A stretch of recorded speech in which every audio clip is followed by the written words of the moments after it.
Good morning. My name is Mishdale Sayard, and I currently attend Miami-Dade College, found in South Florida. So I'm very interested in the direction of the Democratic Party with Trump's election. Since it lost a huge base with this election, I'm wondering, will the Democratic Party perhaps revisit the message that they were trying to communicate during the 2016 election, or will they try other strategies to get that base that they lost?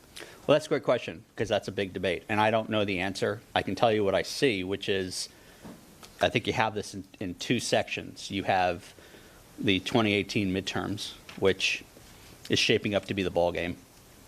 If you can flip the House, that is really going to make a difference in terms of slowing him down, and depending on what the Mueller investigation finds, actually taking steps. And then the second basket is 2020, and I think you have many people in the party now saying impeach, impeach, impeach, like tomorrow or the minute we get control, because he's committing high crimes and misdemeanors. He has met the threshold of being impeached, not to mention 25th Amendment, which people who lose their minds should not be president of the United States. And I don't know the answer to that. I do know, and here's a good example of what I was saying up front. History tells us 2018 is going to be ugly for him. It was ugly for Barack Obama. It was ugly for Bill Clinton. And I would throw in there 2006 was ugly for George Bush. But each of those things to me had a reason. Bill Clinton, it was failure of health care and the budget deal. With Barack Obama, it was Obamacare. With George Bush, it was Iraq. George Bush in 2006 was Iraq.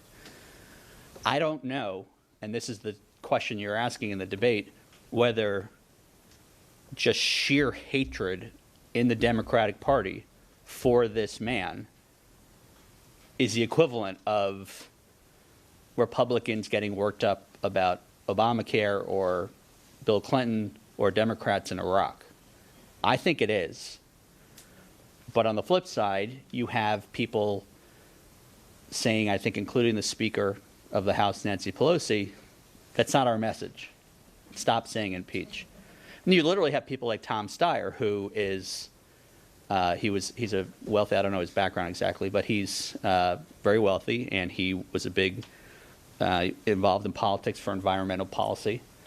And he's taken it on himself to run this group, Need to Impeach, focused on it. And I, for one, agree with that. I mean, I think the man has met the threshold, and that's all that's important. So I don't know. I think if it were held tomorrow, it would be a bloodbath. And the biggest indicator to me of that, which has been noticed, is how many Republicans are not running.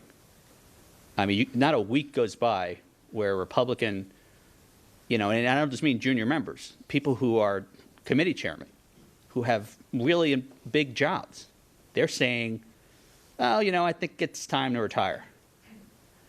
And it's over, I think, 24. And then you get to 2020, which I think is the much harder problem. Let's assume he's still in office. Let's assume that he hasn't lost his mind any more than he already.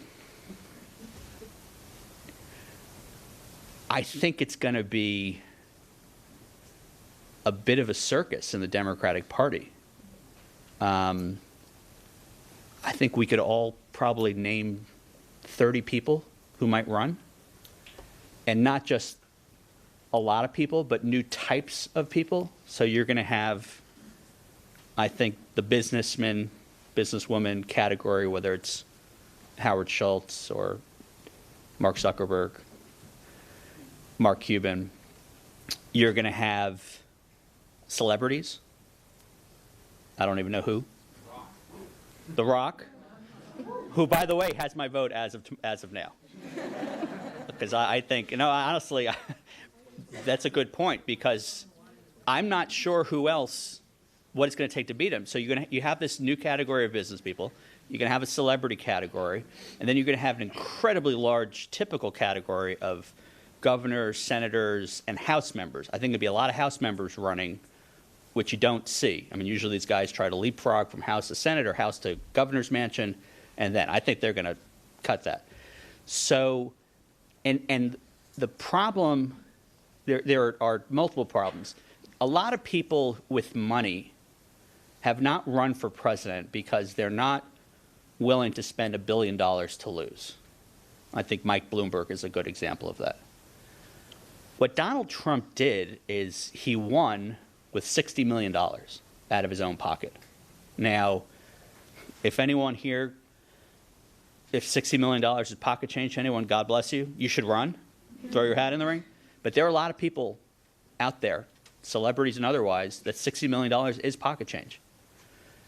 So that's going to increase. And then the biggest thing to me is, do people really think they're going to be able to out-Trump Donald Trump? He didn't change the rules. He didn't abide by them.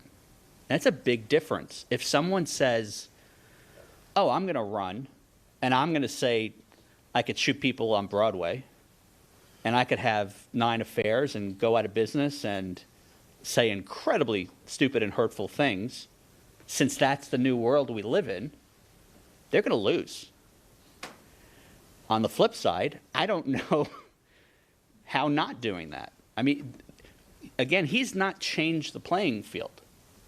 He's just been this unique person who just skates through life. And I hope this all corrects itself. I don't know that it's going to correct itself in that form. And you joke about The Rock, but it really might take someone who's just literally bigger than life to say this guy's an idiot. You know, it's hard imagining a governor or a member of the Senate. I mean, he's just going to say, you're a product of the swamp. You are, you know, you just vote. You don't do anything. I'm the one who fixed everything. You're threatened by the success. So, you know, I'm bullish on 2018, bearish on 2020.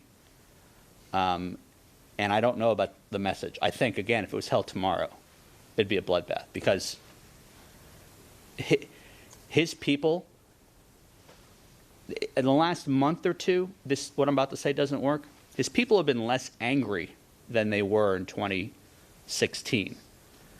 I don't know if it's because Russia didn't work them up, or they were just so happy that they could run around, you know, saying and doing whatever they wanted. But so it's a good, the imbalance between passion on the Democratic side and at least some steadiness on the Republican side is a good fight. I worry about the fight of anger versus anger. I just don't think Democrats are very good at translating anger into something, because we don't resort to the same tactics. But if I had to pick between the two, I would pick between running to ground what happened with Russia, and if necessary, running on that.